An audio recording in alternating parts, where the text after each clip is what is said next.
Épisode 3, le héros d'Olivia.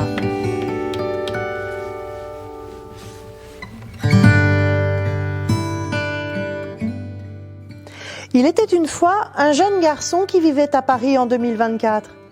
Mais tu le connais déjà, c'est Théo. Oui, Théo, qui était sur le parvis de Notre-Dame il y a 15 jours et qui, il y a une semaine, a regardé un reportage sur la charpente de la cathédrale avec ses parents. Tu te rappelles maintenant ? Eh bien aujourd'hui, le voilà devant la porte d'un appartement au 6e étage d'un immeuble situé au fond d'une cour comme il en existe des milliers dans la grande ville de Paris. Devant la porte, un paillasson multicolore annonce fièrement « Bienvenue chez Sophie et Eric ». Justement, Caroline, la maman de Théo, parle avec Sophie. « Comme c'est gentil de nous garder Théo ce week-end. Tu verras, il a tout ce qu'il faut dans la valise, son pyjama, sa brosse à dents et des vêtements de rechange. » Théo n'aime pas quand maman parle d'un ton trop joyeux et trop rapide, comme pour que la scène passe plus vite. Et effectivement, Théo se sent poussé fermement dans l'appartement inconnu, avec une dernière recommandation. N'oublie pas de faire tes devoirs pour lundi. Déjà, la porte se referme derrière lui et Théo se retrouve seul face à Sophie qui lui sourit. Bienvenue chez nous, Théo, lui dit gentiment l'ami de maman. Et elle ajoute, tu verras, tout va bien se passer. Je t'ai préparé la chambre d'amis, c'est par là. Viens, on va y poser tes affaires. Théo a l'impression que ses jambes sont en coton. Il arrive quand même à entrer dans la toute petite pièce où il va dormir les 2 prochaines nuits. 2 nuits. Cela lui semble une éternité. C'est la première fois que ses parents le laissent pendant tout un week-end, avec comme seule explication « C'est un endroit où on doit aller, mais où on ne peut pas t'amener, c'est compliqué, on t'expliquera. » Voilà la phrase que ses parents n'ont cessé de lui dire toute la semaine. Non, il la répète depuis le début de l'avant, si tu te souviens bien. Si bien que Théo a l'impression qu'il la dise sans respirer entre les mots, comme on le ferait avec une formule magique. C'est compliqué, on t'expliquera. Théo a eu beau les interroger, et même prétendre que son sapin de Noël en pot va mourir si personne ne l'arrose pendant tout un long week-end. Rien n'y fait.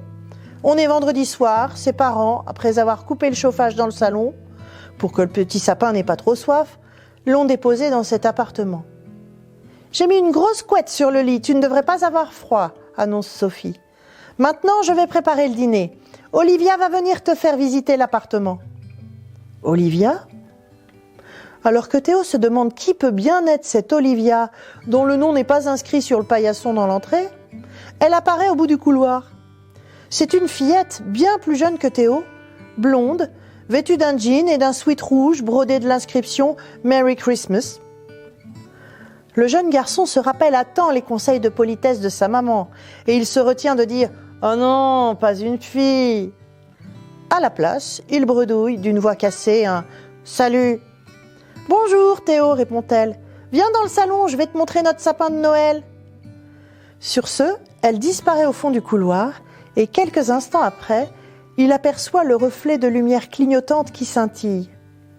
Théo avance prudemment dans leur direction. Effectivement, il découvre un magnifique épicéa dont la tête touche le plafond et qui brille des 1000 lumières d'une immense guirlande électrique. On aurait pu se croire dans la vitrine d'un grand magasin des Champs-Élysées. Olivia, très fière, explique le choix de ce sapin extraordinaire. C'est papa qui a rapporté ce sapin. L'arbre est tellement grand qu'il ne logeait pas dans l'ascenseur. Papa a dû le porter dans l'escalier jusqu'ici. Vu du palier, c'était rigolo. On avait l'impression que le sapin montait tout seul. Qu'il est fort, mon papa! Et comme aujourd'hui, c'est le 13 décembre, le jour de la Sainte-Lucie, nous avons décidé de ne le décorer qu'avec des lumières. Mais tout est sécurisé. Papa a vérifié l'installation. Pendant qu'Olivia se lance dans des explications techniques, et il faut bien l'avouer, un peu ennuyeuses, sur la décoration du sapin, Théo remarque un objet insolite posé sur un buffet de l'autre côté du salon. Théo s'approcha doucement, captivé par « Mais oui !» s'exclama-t-il à haute voix, coupant sans s'en rendre compte la parole à Olivia. « C'est un casque de pompier !» Le casque semblait attirer les lumières clignotantes des guirlandes, comme les flammes des incendies qu'il avait dû servir à combattre. Comme Théo lève la main pour toucher sa visière dorée, Olivia, plus rapide que lui dit « Non, on ne touche pas, c'est le casque de papa !»« Quoi ?» répliqua Théo. « Ton papa est pompier ?»« Pompier de Paris !» répondit fièrement la fillette. « Exactement. Et ça, c'est le casque qu'il portait le 15 avril 2019, le jour de l'incendie de Notre-Dame. »« Ton papa était à Notre-Dame le jour de l'incendie ?»« Bien sûr, il a sauvé la cathédrale et les trésors qui se trouvaient à l'intérieur. D'ailleurs, regarde là, tu vois cette tache grisâtre ? Eh bien, c'est du plomb, le plomb de la toiture de Notre-Dame qui a fondu et dont une goutte est tombée sur son casque. »« Oh !» dit Théo, ne trouvant pas d'autres mots pour dire son admiration. « Oui, le plomb coulait par la bouche des gargouilles aussi vite que l'eau un jour d'orage. Mais comme mon papa est très fort, la fillette insista beaucoup sur le trait, il a réussi à passer entre les coulées brûlantes pour entrer dans la cathédrale. Il est entré dans l'église en feu. Théo n'en revenait pas. Il était dans l'appartement d'un des pompiers qui avait sauvé Notre-Dame. Mais Olivia continuait ses explications en faisant de grands gestes avec ses mains, comme si elle avait été présente cette nuit-là pour aider son père à manœuvrer les lances pour éteindre les flammes.